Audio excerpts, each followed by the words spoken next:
It's time for me to help the 49ers beat the Tennessee Titans because Lord knows they can't do it on their own.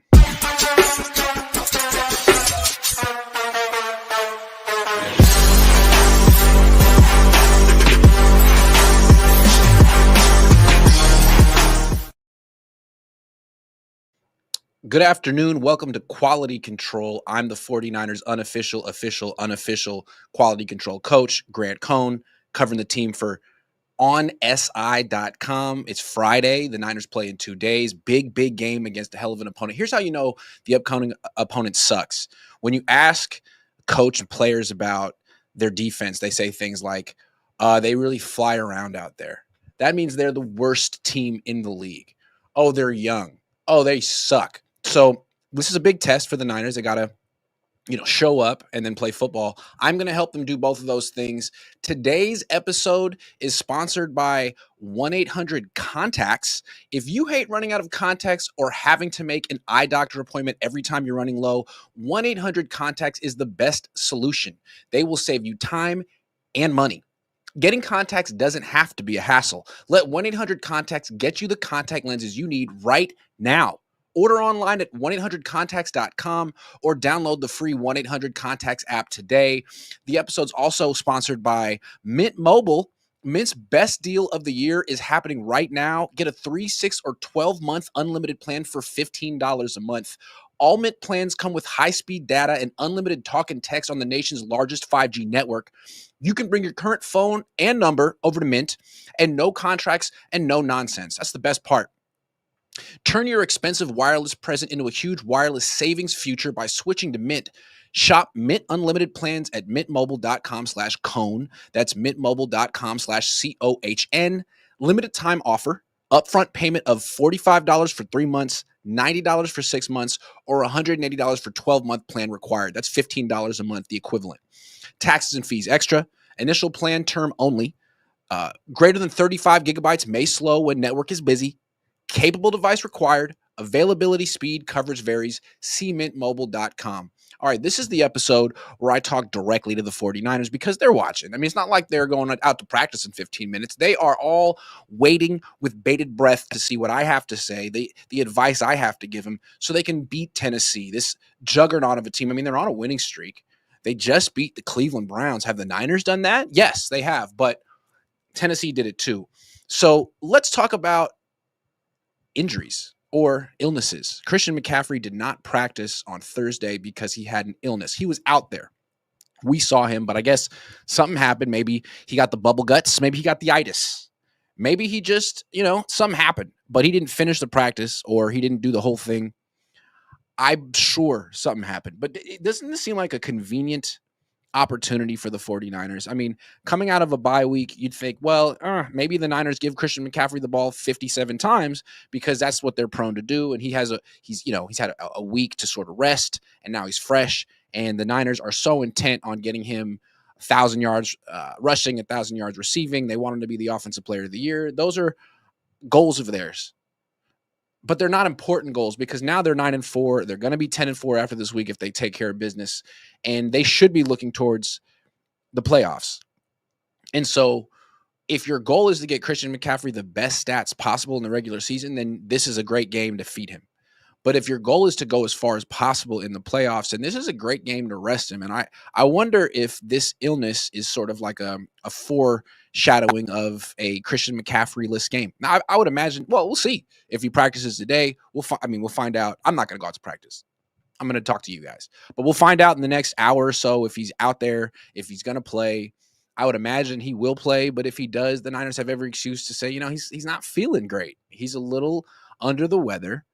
That's why we're not giving him the full workload. It's not that, he's hurt or he's old or he can't take. No, it's just his stomach is a little green, is a little not feeling so good. So it's a Brian Robinson week. Doesn't that seem like the right thing to do? Because the only way the Niners lose this game to Tennessee, frankly, is if Brock Purdy throws 3 picks. And even if he throws 3 picks, they can win. He threw 3 picks against Carolina and they won. So I don't really see how it's actually possible for the Niners to lose this game. So why feature Christian McCaffrey? Why play him any more than you have to? And if you don't have to play him at all, maybe that's the thing to do. Because although he's not the explosive player he was in the past, he's pretty much the offense. He shouldn't be. George Kittle should be the offense, but he's the offense. He's the ultimate check down option, and they're better with him on the field. I think they're better with him active.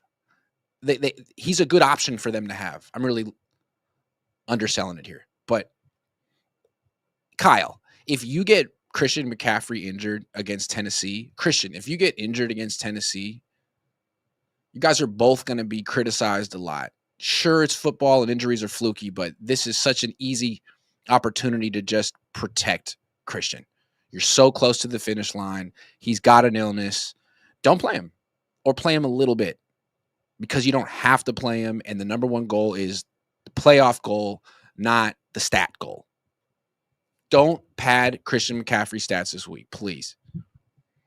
Because it seems like the football gods and football karma are smiling upon the 49ers. They've had a lot of bad luck, and yet they're 9-4. The wheels have not fallen off. If Christian McCaffrey goes down, the wheels could fall off. And if he goes down against Tennessee, it would feel like you wasted an opportunity to win a Super Bowl because you couldn't help yourself against the worst team on your schedule, or one of them. So that's my advice for Christian. I have advice for Kyle Shanahan. This is such a great week for Kyle Shanahan to try some new things. You just had a bye week. You just had an opportunity to self-scout.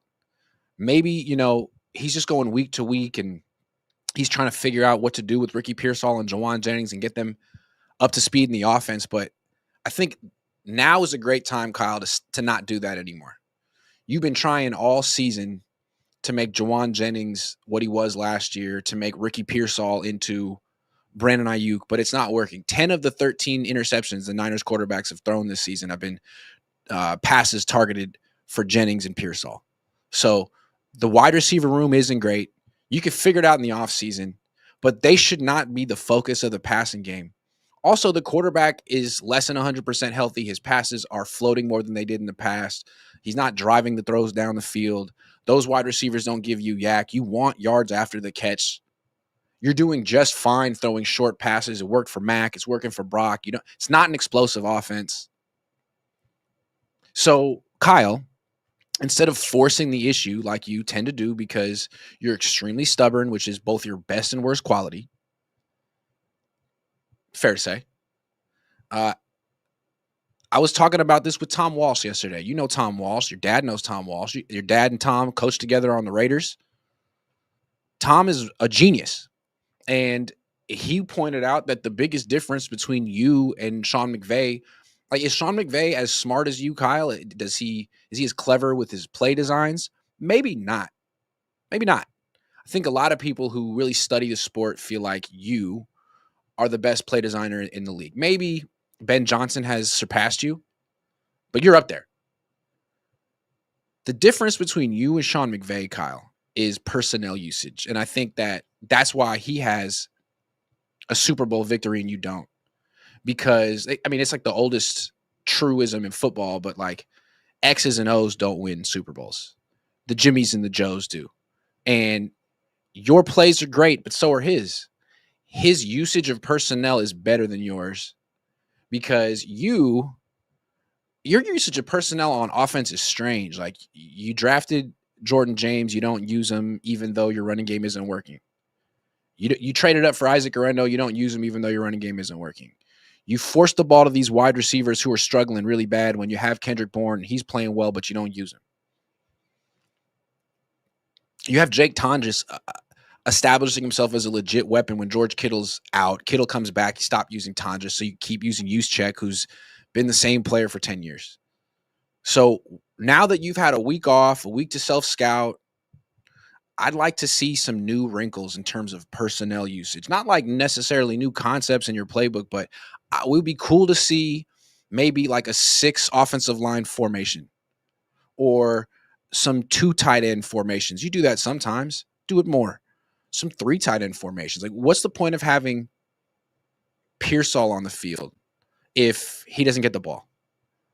Wouldn't it be better to take him off the field and replace him with Luke Farrell or Jake Tonjes, have 3 tight ends on the field, really force the issue running the ball, put defenses in tough positions? What are they going to do? Are they going to put extra linebackers in the field, extra safeties? They're going to take out a corner and then throw the ball to these tight ends. I mean, it's like, here's a stat for you, Kyle.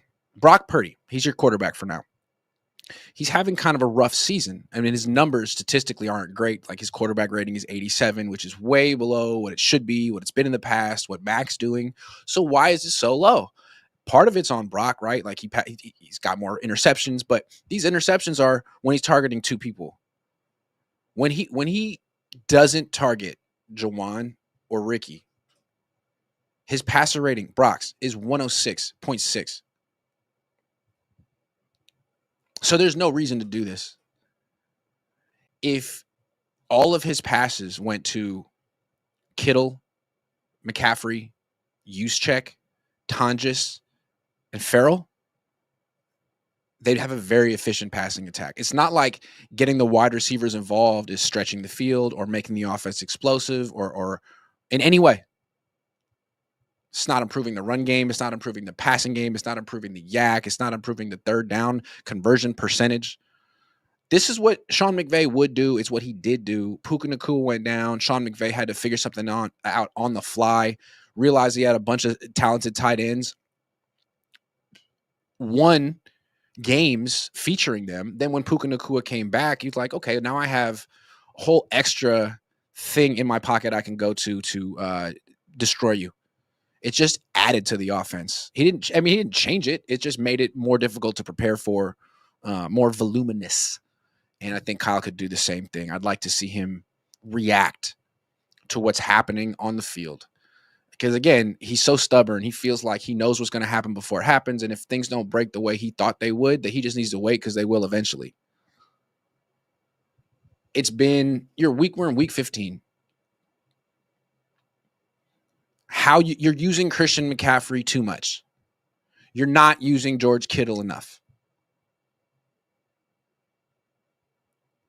You're forcing the ball to your 2 starting wide receivers.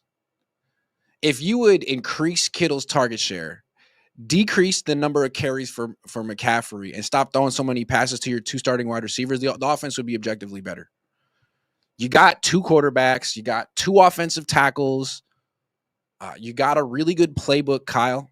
Just use all of your personnel like Saleh does, like Brant Boyer does, like Sean McVay does. That's one of the final frontiers for you. And fortunately, you got me, and I can keep reminding you. The fact that Jake Tonjes hasn't gotten a target in like more than a month is criminal. He's really good. He's a weapon for you in the red zone. He showed it. He should be getting targets over Ricky until Ricky shows something. Ricky looks like he's not the same player since he hurt his knee. So, I don't know, Kyle. Don't be so stubborn. Stop using the same players. You got to have – this offense needs to evolve. Yeah, it's great that you have Christian and Juszczyk, and you know them and they know your offense and you feel comfortable calling plays with them on the field. But, like, what's the future here? Those 2 guys aren't really giving – they're not making the running game any better. Robert Saleh may not be here beyond this year, but if he is, he's building this whole young core. I'm not going to use the word core, but a whole young defense. What's the next iteration of this offense? Tonjes is in his mid-20s. Farrell's in his mid-20s. Also, another piece of advice for Kyle Shanahan. Sky Moore, dude. He's earned it. He's playing great. He's one of the MVPs of this team as the returner, punts and kicks. You have no explosiveness on your offense. The most explosive person on your team right now is Sky Moore returning punts and kicks. You have no gadget player in your offense. Your offense was always at its best when Debo could run an end around, take a screen, catch a pass behind the line of scrimmage and break a tackle and go for 20, 30, 40 yards. If anyone on this team can do it, it's Sky Moore. Give him a look. It's not like Debo Samuel was any good last year. I mean, you went out of your way to call plays, scheme up plays for Debo, who would just drop the ball. I think Sky Moore could do what Debo does, maybe even better, considering he's younger and hungrier. Well, no one's really as hungry as Debo. Sorry, I couldn't help myself on that one. I would like to see Sky Moore actually have a role on the offense. I think this offense would be so much better if Kyle wasn't so focused on the 5 starters he paid. Bourne should have a role. Moore should have a role. Tonjes and Farrell should play more. Demarcus Robinson doesn't need to have a role. They tried. Pearsall and Jennings should earn their targets. You don't just give it to them because what? You want a comp pick when Jennings leaves. That's what that's about. And with Pearsall, you're just trying to justify the draft selection, which doesn't look like a great draft selection. But it's early. But the more you force it, the worse it looks. Instead of throwing them targets and having it not work out, why don't you throw it out someone else and be like, it has nothing to do with Ricky. It's just that Jake Tonjes is so good. Jonathan Cucumber Melon says, if we make a run, why even need Ayuk back? Well, because the wide receiver room is terrible and it's really affecting Brock Purdy's ability to be a playmaker because when he gets out of the pocket and holds the ball and looks for someone down the field, who does he see, Jonathan? Who does he see? Jawan. Blanketed. You throw it up to Jawan down the field. That always works out. Seven Dennis says, good game to reintroduce Garendo. Kyle, hello. I bet you he won't. Somehow Garendo's going to go the whole season without carrying the ball one time, and it's kind of amazing. I want to take time out of my day to talk about Colton McKivitz. I never do, unless it's something bad. So my YouTube channel was I originally made it in 2018 so I could rip on Mike McGlinchey. They drafted him in round 1. He was a first round pick to play right tackle, and it offended me. They talked like he was going to be Joe Staley's heir apparent at left tackle. It was never going to happen. He couldn't play left tackle. And as a rookie, he would go in these one-on-one drills before you weren't allowed to post him on YouTube. I would film him and post him. He would just get worked daily by Cassius Marson. I would write about it. People didn't believe me, so I had to give video evidence. And I just objected to the whole Mike McGlinchey experience. He talked like he was a captain on the team when he wasn't. He talked like he was a general manager of the team. He would do big picture stuff when he couldn't even win his one-on-one matchups. He would frequently get himself in positions during games where he'd be like horizontal off the ground, parallel to the freaking ground, 4 feet off the. It's like embarrassing and stuff. He could get beat once and then get beat in the next 3 plays over and over and over. It's just like mental toughness was. I mean, I just objected, even though he seemed like a good guy. So I was tough on him. Then he leaves. They replace him with Colton McKivitz, who they have the same name. It's like you go from one Mick right tackle to the next Mick tackle. And I think the fact that Colton isn't that much better, wasn't that much better than Mike McGlinchey, felt like I could just keep talking about this guy the same way that I talked about McGlinchey. But there are some important differences between McGlinchey and McKivitz. One, McKivitz is legitimately better than McGlinchey at this point. McKivitz has slowly improved every year, while McGlinchey's best year was like 2020, something like that. At his best, McGlinchey was a very, very good run blocker and a horrendous pass blocker. I feel like, why was he such a horrendous pass blocker? Because he weighed like 285. He could get out and run. He was great in the zone blocking scheme. Couldn't anchor, and he would get tossed around. McKivitz doesn't get tossed around. Sometimes he doesn't have the speed to match up with the best edge rushers in the league, but it's like he's a right tackle.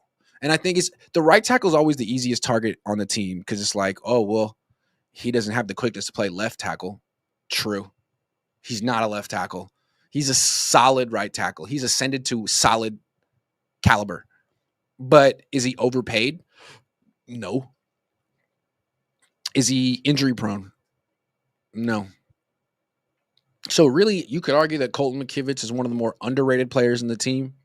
He deserves some props because really the only time people talk about him is when he loses, when he gets beat. And I got a little Colton McKivitz story. He's hilarious. He's from West Virginia. He's got a dry sense of humor. He's very similar to Mac Jones in that sense. And what I like about Colton, he's been a starter for 3 years, but he didn't make himself a weekly spokesperson of the team in the locker room like George Kittle is. Some players need to be that. He hadn't earned it yet. I felt like McGlinchey never earned it. And he did it because he was a first round pick and he was trying to do the right things. And I felt trying to say the right things and it came off wrong. It's like you can't talk about the whole team when you can't even handle your job. Colton didn't start standing there talking to the media once a week until he was doing his job well this year. He didn't do that in the past. So he's taking on a leadership vocal role. Gotta love it. It's his turn. He earned it. And he's got a personality. He's funny in commercials. He's funny in press conferences. He's smart. He's patient. Even though people like me dogged him for years, you wouldn't know it until the very end. Like yesterday, we had a press. Yesterday he didn't talk. He talked on Wednesday. He was cool. He was talking all about his bye week and how he went to Napa and how he's into wine. He's learning how he's a duck hunter. He eats a lot of duck. I mean, this dude is refined. Although everyone from West Virginia hunts ducks is what I've learned. But so yeah, he did that. And I went home. I told my dad, hey man, you're not going to believe it, but this West Virginia dude is like deep into wine, really likes it. My dad's intrigued. I asked Colton McKivitz about it on Wednesday. I was like, have you been to Napa? Have you been to Sonoma? He's like, not that much. I was like, well, have you been down the coast? You could do the whole coast. Have you been to Santa Barbara? This dude is so funny, man. Non-Californians. He says, I haven't been to Barb yet, but I want to go. Colton. No one calls Santa Barbara Barb, but I'm going to let you slide on this one because you wouldn't know. Anyway, yesterday, it's toward the end of the media availability in the locker room, and Colton's hella funny. So he's like sitting down and kind of like talks into his sweatshirt.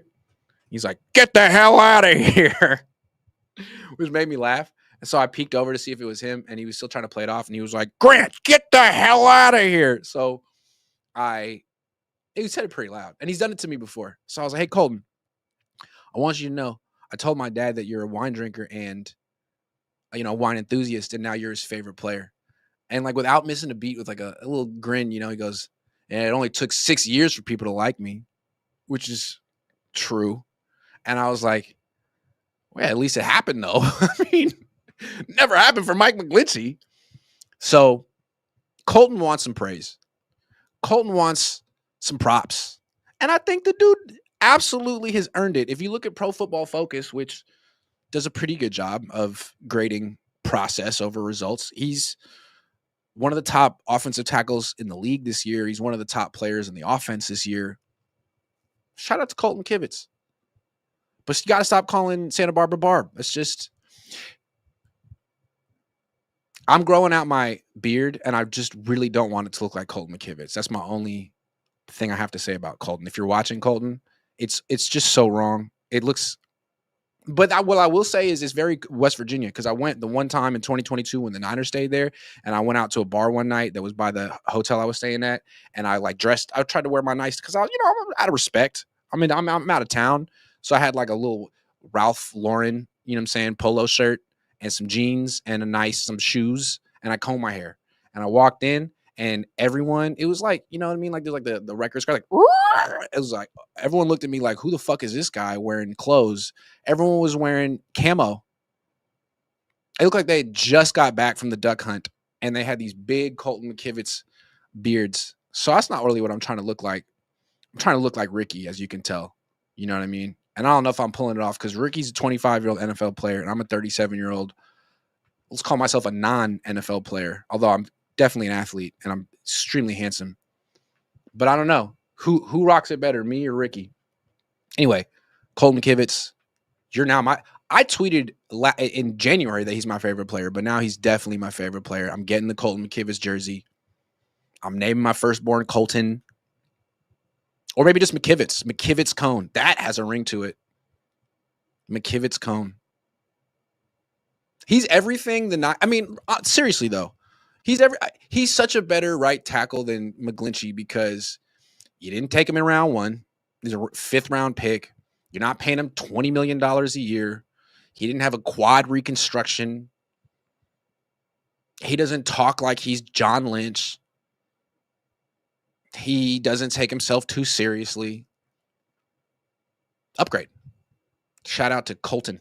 I hope I did a good job with that. Jonathan Cucumber Melon says 2 tight end sets will be deadly. Tonjes and Kittle filthy. Also, I think the Niners should go sign. Hold on. Let's make this another topic.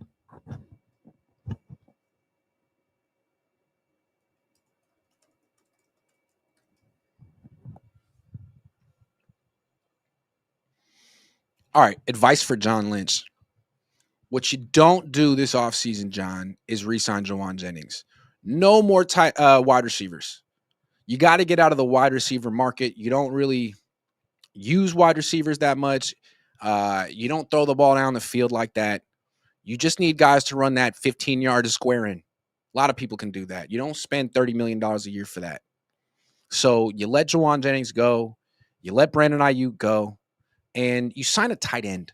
You want as many tight ends as possible because they're incredible mismatches. They're half the price of wide receivers. And Brock Purdy seems to use them well. I will go sign Kyle Pitts. I thought they should draft Kyle Pitts over Trey Lance. Obviously, they should have taken Jamar Chase or Penei Sewell instead, but I still like Kyle Pitts. He had a huge game last night on Thursday Night Football, finally playing with Kirk Cousins, who's a competent quarterback. He hasn't played with many competent quarterbacks. He had a 1,000-yard season as a rookie when he was playing with Matt Ryan. You put him on this team, he wouldn't go for 1,000 yards because there's Kittle and McCaffrey, but a 2 tight end set with him and Kittle, a 3 tight end set with him, Kittle, and Tonjes would be deadly. You got it, and you can afford it. I think it would be really smart to start investing instead of signing another wide receiver this offseason. Those players are always overpaid unless it's one of the 3 best players at their position. Get another tight end. You can't have enough. If you had 4 tight ends with Kittle, Pitts, Tonjes, Farrell's not really doing anything anyway. What's he signed for 2 years? He's not much of a threat. He's not the blocker you thought he'd be either. But I think it'd be cool. You got to keep giving Brock Purdy weapons. He's not going to look elite if if he has George Kittle in the Misfits. George Kittle, a great check down guy in the Misfits. You got to get him someone else who's explosive. Kyle Pitts is super fast. So that's my advice for John. Find a way if you can. I want to shout out Ricky Pearsall too. So I was talking about Mike McGlinchey, what I didn't like about him, although he's a good guy. What kind of annoyed me was when he was young and trying to talk for the team as a leader, the way like DeForest Buckner did or Fred Warner did, just because he was a first round pick and felt like that's the professional thing to do. Yeah, it is and it isn't. And I think Ricky Pearsall's struggling with that too. He was a first round pick and he's a stand up guy like Mike McGlinchey. So he's going to be at his locker every week. Some guys aren't. Like Jawan Jennings, no offense. Jawan Jennings is at his locker when things are going good for Jawan Jennings, when he's in a good mood, when he's smiling, when he has something he wants to talk about, when he wants to take shots at Shelby Harris. There's been a lot of games, a lot of weeks, a lot of days where he's in a bad mood and doesn't want to talk and you can't get him and he doesn't want to be the leader that he can be. So, and that's his prerogative. I'm not knocking, a little knocking, but not like a major knock. I just want to shout out someone who doesn't do that. That's kind of where I'm going with it. Ricky, like he could obviously not talk to us right now because it's not going so good for him right now for a variety of reasons. But there he was yesterday at his locker answering uncomfortable questions. I put the whole thing on my YouTube channel. You can check it out. I feel for him because his whole thing, first of all, his rookie year, he got shot, came back, and every question he got was, Ricky, what's it like to be alive? Like, what was the near-death experience? So a lot of like very, very nice questions. Oh my goodness, you're here, which was appropriate. Then this offseason, he was killing it. He had a great training camp. He really did well. The first few weeks of the season, he was among the league leaders in yards. So the questions were, he was eager to talk. It made sense for him to be at his locker once a week and talking not just for himself, but for the big picture of the team and the offense. He's doing all that. Then he gets hurt. Then he's gone. Then he's shooting jumpers. Then I asked about it. Then he came back. I don't know if he rushed back, if he's not ready, if he can't get open, or if he can't get the ball because Brock's toes hurt and he can't. I don't know what the reason is, but he's got 20 yards since week 4. And the rough thing for Ricky is once you create the precedent of I'm a weekly locker room talker, you can't stop. You can't pull a Jawan when things aren't going good. You got to keep talking. And so he did yesterday, and my heart went out to him because he looked so unhappy. And he's like the happy-go-lucky guy, the dancer, the smiler, the jump shooter. and he just looked like he wanted to eat his own face.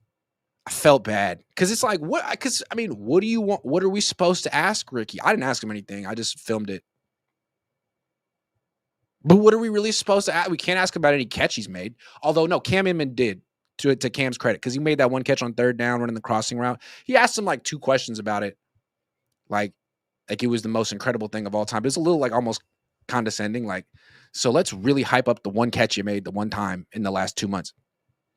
Most of the questions were like, so how would you explain your lack of production? Because that's really the only question, right? Like, you were hella good in September. Now you're like AJ Jenkins or Dante Pettis or something. Like,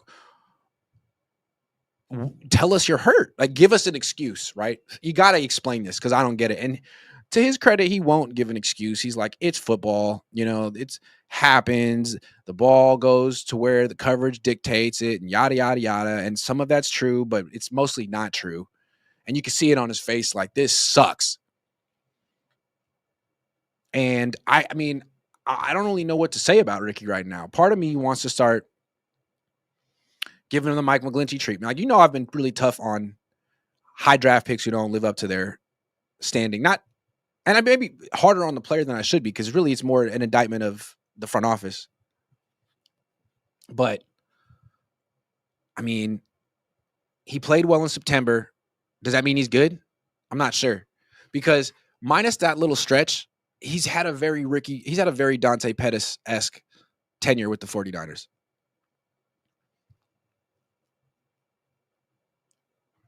Meaning, like, Dante Pettis was just as fast as Ricky Pearsall. Dante Pettis was just as shifty as Ricky Pearsall. Dante Pettis was shiftier. He was more of a yak threat. He was an actual returner.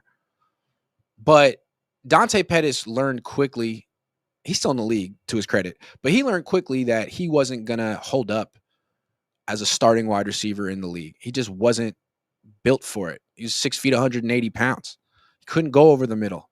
He gets cracked. That's Ricky. 6 feet, 180 pounds. He can't really go over the middle. He does his best work near the sidelines, and his quarterback doesn't really drive the ball to the sidelines. So some of it's on him, and some of it's on Brock. Some of it's the fact that George Kittle's better than him, and Christian McCaffrey's better than him, and Jawan Jennings is better than him right now. But maybe when Mac Jones was the quarterback, that one game against Arizona week 3, threw them 11 passes, like, couldn't stop. I think a quarterback with a bigger arm who is more comfortable throwing the ball outside the numbers near the sideline would, target Ricky more. But as long as Kittle's here and Brock's here and Christian's here and Jawan's here, he's going to be the fourth option on a run-first team. That's what Brandon Ayuk was for a long time. He's going to be the fourth option on a run-first team. But the difference between Ayuk and Pearsall is, like, Ayuk, he was the kind of guy who could beat press coverage because he was really strong. He could run a slant. You could call a pass where he's running a slant and the number one option in the progression and feel confident that he'd get open. Do the Niners ever do that for Ricky Pearsall? When he gets the ball, it seems like he's down the field or number 2 or number 3 in the progression, because you can't count on him to get open in 2 seconds the way you could with Brandon. Anyway, the topic for this was sympathy for Ricky Pearsall. Despite the awful last couple of months, he keeps showing up. He's playing hard. He's talking to the media. He's taking the, embarrassment. It's kind of embarrassing. Like a pro. He might be my favorite player on the team. My favorite players on the team, just in terms of like who they are as people, not like what they do on the field, but how they comport themselves professionally and personally, at least around me. Ricky, Lenore, Colton. I don't think Colton likes me. I don't give a fuck what Colton thinks about me. I love that man. He's a great guy. He could hate me forever. I love Colton Kivitz. You could tell him I said it. I love that man. I don't have any like actual feelings about George Kittle. He's amusing sometimes. I've been covering him forever. I just feel like he's like in character 100% of the time. Less so now. When he was in his late 20s, it was just 100% shtick. Now it's like 60% shtick, which is fine. I'm like 72% shtick. Pearsall's not a shtick guy. Who else do I like on the team? Mac Jones. He's just so endearing. I also like Brock Purdy, though. I have nothing against Brock Purdy. He's not like funny. He's very serious, but I respect how serious he is because you have to be serious in the NFL. And I think the one thing with Mac, people wondered, is he serious enough? Like, he doesn't really have the body of an NFL player, and he doesn't really have the temperament of a quarterback. George Kittle says he's like a tight end, but I think he's deadly serious. I think we saw it. That's what I like about it. I think that's what he proved this year. The Niners have two dead serious quarterbacks. And Ricky, another person who deserves some love. Cleveland Farrell is one of the best stories on the team this year. And if he keeps going at this pace, he will be the best story. It was Eddie Pinheiro for a minute. It was Mac Jones for a minute. But those guys, like Mac's doesn't really matter anymore for now. He's a footnote on this season if Brock finishes it. But Cleveland Farrell becomes more important as the weeks go on. A lot of us if you watch me and you agree with me, then we all made like a big stink about the Niners not trading for an edge rusher at deadline. They traded for Keon White. He was like a bargain interior rusher. He's doing a pretty good job. But they could have gotten Bradley Chubb or Jalen Phillips or Jermaine Johnson. There were a lot of options of edge rushers they could have gotten. They got none of them. And it's not because they understood that Cleveland Farrell was going to go crazy. It's just because, one, they didn't seem to believe in their chances. Now they do. And two, they were being cheap. That's my interpretation. So instead of actually trading a second or third round pick, they signed Cleveland Farrell, who had been on the team before. He was the fourth pick in the 2019 draft, 2 picks after Bosa. A lot of hype, a lot of hope. Never lived up to it, but he's still in his like mid to late 20s. He was on the Chargers practice squad, Jim Harbaugh didn't know what to do with him, didn't find any use for him. They cut him from the practice squad. The Niners signed him to their practice squad, call him up. What does he have, a sack in his first game? He's been good since the minute he hit the field for the 49ers. In the past, it seemed like he bulked up. Like he failed early on in his career as an edge rusher. They bulked him up so he could be one of these Michael Williams types who sets the edge but then kicks inside and rushes from the interior. But he's not good at that either. This time around, he looks a lot leaner. He looks like an edge rusher, and he's playing like a good one. And if he keeps it up, then the Niners were right not to trade a second or third round pick at the deadline because they need, even though they suck at drafting, they need those picks because they gave out all this money to Brock Purdy. And if they're going to actually have a Super Bowl contending roster with him as the quarterback, they're going to need a bunch of really good players on rookie deals. So you need as many picks as possible to give yourself an opportunity to get those players. So if Cleveland Farrell could be the move of the year for the 49ers, you got him off the street, and he's finally playing like the player he was supposed to be when he got drafted 4th by the Raiders. Somewhere Mike Mayock and John Gruden looking at him being like, boom, that's what we fucking did. We knew he was going to do that. Like, and he's got all this perspective. I love these players who are considered busts, written off at 23, and then build a career for themselves. Maybe I can relate to that. I feel like everyone can relate to that. But I definitely can relate to that. That's why I like Mac Jones. He was written off really young. Look at him now. Cleveland Farrell, written off really young. Look at him now. I love that. And there's a certain humbleness. It's just like you saw the death of your career. You were staring at it. It was face to face with the end of your career, and you conquered that, at least for now. So we asked Farrell a couple weeks ago on the road. I forget exactly where we were. Cleveland. He had 2 sacks in the game, and someone asked him, like, are you a late bloomer? And he's like, I don't know. Like, slow down. I've been good for a month. Let's see if I keep it going, which is such an honest answer. So yesterday I asked Robert Saleh the same question, like, is this man a late bloomer? Because no one expected this from him after all the opportunities he's had throughout his career. They're finally clicked now. Like, is he a late bloomer? And Saleh's like, I don't know. He just grins. But he was so happy because, I mean, he's the best pass rusher on the team right now. So he said, I mean, it's not fake. He's winning one-on-ones. He's playing with great effort. And he does, right? He plays through the whistle. He's relentless. He's a great story. I hope he keeps it going. I don't root for these teams or these players, but I do root for certain. I can't. I'm a human being. How can you not root for Cleveland Farrell? It's a great story.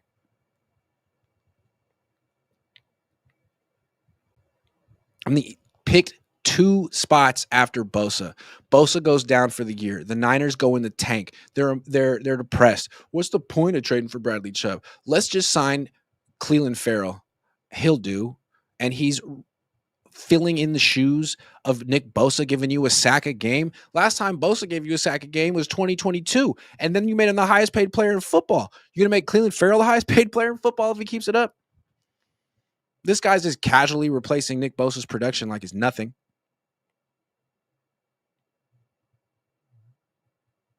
I love football, man. Too much sauce says, can you tell when a player watches you? Is it subtle? I think they all watch me. But I don't know. I mean, I don't think they watch me religiously, but I think they all know who I am. I think they're familiar. And I think people want to know what's being said about him. And if they don't watch, usually someone in their friend group or family does. Steve says foul play in Raiders versus Broncos ending. Pete Carroll. Okay. I don't know what that means, but you know what I do know? It's prize picks time. It's prize picks time. I'm going solo with these prize picks. Just your boy. Brock Purdy, 238.5 passing yards, been going down all week. I'm going to say less. I just don't think he's going to pass a lot. And I think the Niners got scared against the Carolina. They called those throws down the field. He threw 3 picks. I think they realized that if he throws any more, I'm going to go crazy. And so will the fans. And it'll be very uncomfortable. He keeps throwing picks, he's going to get benched, or fans are going to want him to get benched. They could even chant for it at home. So the assignment the rest of the season is safety first. Safety for, and look at it. Look what he's done the last 3 weeks. 200, 193, 168. It's trending the wrong direction. They should win 35-10, but they could probably do that with Purdy throwing for 237 yards. So I'm going less. Cam Ward, 198.5, playing from behind most of the game.